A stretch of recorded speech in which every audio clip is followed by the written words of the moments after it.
Alicia. Well, the extreme heat is not just extremely uncomfortable, it can also be costly. Yeah, there are long-term consequences, not only to our health, but to how much we pay for food and the productivity for people who have to work outside. NBC5's Kate Chappell looks at the cost of a heat wave.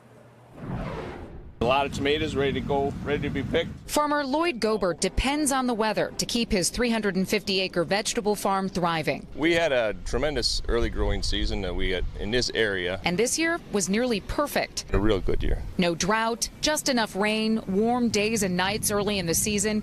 In fact, their July 7th harvest was the second earliest in the last 42 years. And he's not concerned about a few days of excessive heat. Once we've got the crop up and established and the root system is down there, you may lose a little bit on yield, but it's not going to totally disappear. But weather can and often does affect production. Too much rain or heat, like what happened in June, can lead to crop disease.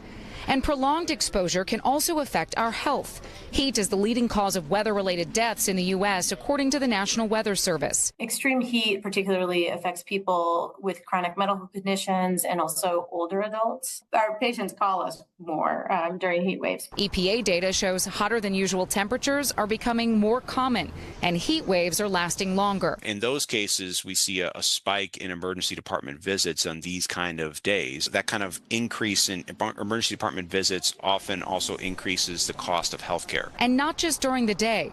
Perhaps most concerning to Illinois state climatologist Trent Ford is what's happening at night. It's really how warm the night temperatures have been and how persistent that humidity and the heat index is that I think is really the most dangerous aspect of what we're experiencing this week.